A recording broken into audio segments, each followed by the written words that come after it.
forget it. They're talking about doing the UFC on Netflix. Yep. Yeah. Apparently, I think the UFC's negotiation period with ESPN ended. Yeah.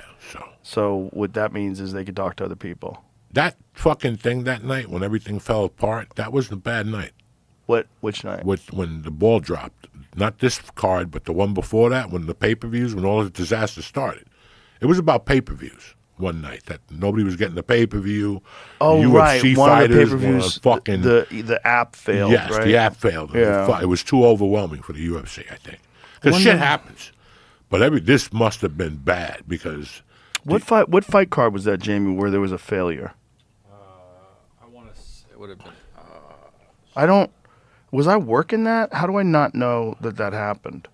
I don't think you were working that one. Let me see. 3/13, so 2 events ago. March. Where was that? Ago. Where was it? Was that Adesanya or Ankalaev decision over Pereira? Oh, okay. So I was working that one. You did work it? Yeah, I was working that one for sure. It was Ankalaev when he won the title over Pereira. So the pay-per-view, what happened? It went down, or it partially went down?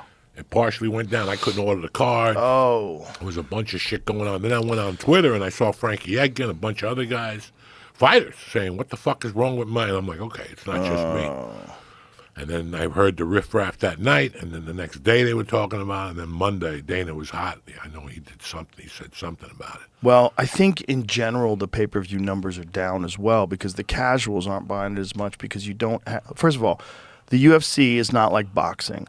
Like a boxing pay-per-view is like, oh, Canelo's fighting in 4 months, and then you get gear up and you buy the Canelo Alvarez pay-per-view. If you're a big boxing fan... You might buy one once every couple months. If you're like hardcore, you're watching all of them. You're on DAZN and you're on ESPN Plus. You're watching every boxing match there is. But there's not a lot of pay-per-views. The UFC has a pay-per-view every week, or every month, and then they have a fight every week. So it's like getting people to shell out $70 for this card, and also like some of the great fights are on the undercard, and you already before the pay-per-view starts. You already have, 3.5 hours of great fights you could watch for free. And some of them, they're trying to lure you into buying the pay-per-view. So some of the best fights are really on the undercard. Sometimes, like guys who you don't know their names yet. There's always one good fight that I want to watch on the undercard. Oh, I go, I'm going to watch the undercard. Always. 2 fights or something.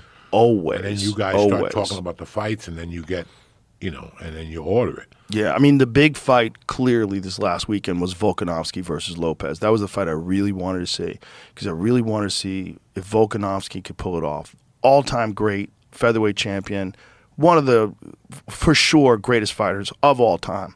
Shoo-in for the Hall of Fame, but he's 36, and he got knocked out 2 times in a row, and he's fighting this fucking animal in Diego Lopez. Diego Lopez is an animal. It was a great fight, though, and Volk pulled it off. But the fight that I really wanted to see was Bryce Mitchell versus John Silva. Right. Because John Silva is a motherfucker, dude.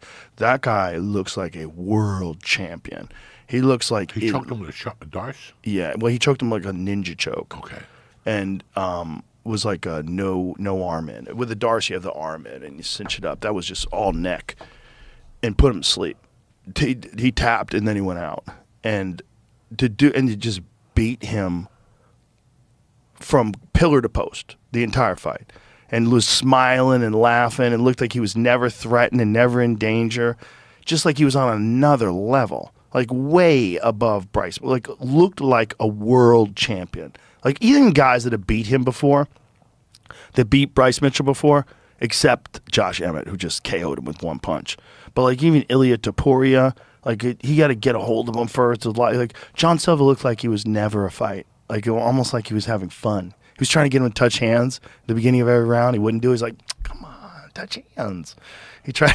He's like, touch hands. He wouldn't touch hands. And then finally he just put him to sleep. He's an animal, man. That guy is, that whole team, apparently, the fighting nerds. I was talking to John Anik about this. He said they have data scientists that work for the team. Data scientists who analyze techniques.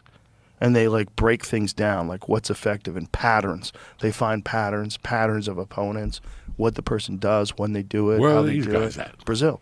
Those are all the way in Brazil. Bro, that's a team of fucking savages. Who else is there? Kyle Barhalio, who's one of the He's a top fucking 185 savage. pounders, Yeah, who he's a might be the best in the world. I mean, when he fights Dricus du Plessis, eventually we'll see, but he's just storching that division. I mean, he's one of the best contenders in that. And then you have Mauricio Ruffi, who's one of the baddest lightweights alive, gigantic lightweight, tall and long, wheel kicked Bobby Green into another dimension. Right, you got that guy. You got Carlos Prates, who's a fucking killer.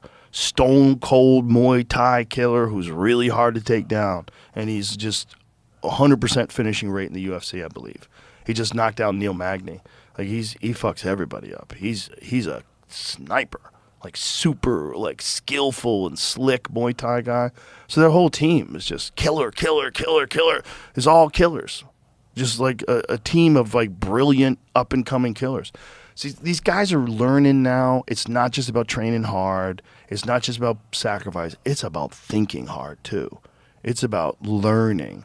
It's about like really going over your game and like what can you improve upon and how do we make this better? How do we seal up this part of the game? Amazing.